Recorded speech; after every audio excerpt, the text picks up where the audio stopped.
नजर डालते हैं आज के विस्तारित समाचारों पर। भारत बांग्लादेश सीमांतवर्ती क्षेत्र में घुसपैठ का सिलसिला जारी है।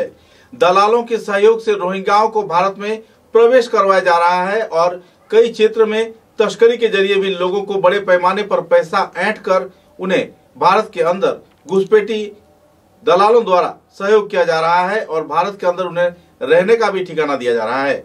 इस घुसपैठ की वारदात के चलते प्रमुख आरोपी के रूप में राशिद अहमद नाम तथा और एक व्यक्ति जिसका नाम दिलवार हुसैन बताया जा रहा है, कानून के लपेट में आने के बाद उनका धावा बोला गया। धावे के दौरान उसे गिरफ्तार किया गया। तत्पश्चात जब राशिद अहमद भागने की कोशिश कर रहा था तो पुलिस ने उसे गोली मारकर अपने कब्जे में लिया। हालांकि इस वारदात के चलते आरक्षी कर्मी सुमन दास व मृत्युंजय दास भी बुरी तरह घायल हुए हैं। बहरहाल मामले की छानबीन तो चल रही है, लेकिन भारत बांग्लादेश सीमांतवर्ती क्षेत्र पर दलालों द्वारा रोहिंग्या शरणार्थियों की अवैध घुसपैठ करवाए जाने के साथ साथ बड़ी रकम हड़पी जा रही है।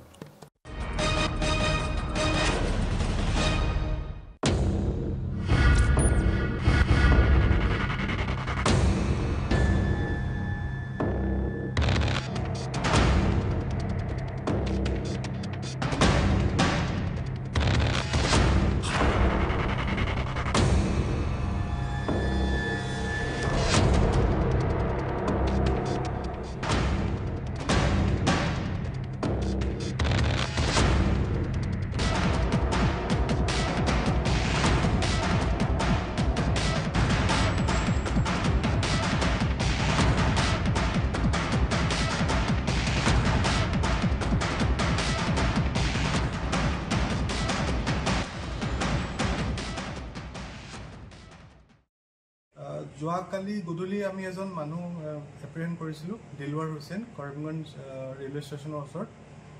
তেওঁৰ ওপৰত আমাৰ অলপ সন্দেহ আছিলে। তেওঁৰ মোবাইল চেক কৰাৰ পিছত আৰু থৰলি যেতিয়া আমি ইণ্টাৰগেট কৰিলোঁ, তেতিয়াও তেওঁ এজ এ দালাল কাম কৰি আছিলে ইনফিল্ট্ৰেশ্যনত, যোনখিনি ইলিগেল মাইগ্ৰেণ্ট সোমাই লাষ্ট 2-3 মাহত যোনখিনি আমি এপ্ৰিহেণ্ড কৰি আছোঁ মানুহ। তো তেওঁ তাৰপিছত আমাৰ ষ্টেটমেণ্টত ক'লে যে যোনটো ফুলকান্দি এৰিয়া আছে Indo Bangladesh border, Patharkandi police ষ্টেচনৰ আণ্ডাৰত, তাতে এটা ড্ৰেইনৰ নলা এটা আছে যোনপিনৰ পৰা তেওঁ মানুহ সোমাইছে। তো সেইমতে আজি ৰাতিপুৱা তেওঁক আমাৰ চাৰ্চ টিম এটা গৈ পেলাই তেওঁক তালৈ আমাক লেট কৰি লৈ গ'ল।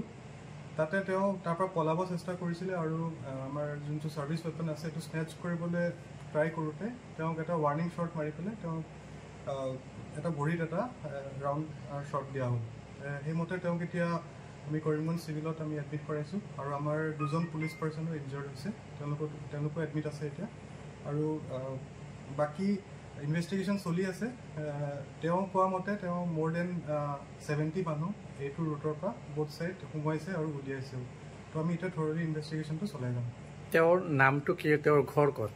তেওঁৰ নামটো দিলৱাৰ হুছেইন, তেওঁ ধৰ্মনগৰ নৰ্থ ত্ৰিপুৰা ডিষ্ট্ৰিক্টৰ হয়। তেওঁ কেৱল যে অসম সীমান্তত না ত্ৰিপুৰা সীমান্তত এনে মানুহ অহা যোৱা? তেওঁ এইটো এটা ৰুট কৈছে, কিন্তু বাকী আৰু তদন্তত ওলাব য'ত য'ত উইক জেগা আছে তেওঁলোকে কৰিছে। তেওঁৰ লগত আৰু কিবা মানুহ আছিল না তেওঁ অকলে এই কামবিলাক কৰে? তেওঁৰ লগত এটা লিংক আমি পাইছোঁ, তো এইটো আণ্ডাৰ ইনভেষ্টিগেশ্যন আছে। বাকী আমাৰ আগৰ তদন্তত বস্তুখিনি ওলাব। কিমান দিনৰ পৰা তেওঁ এই কামটো চলাই আছিল বুলি কৈছে?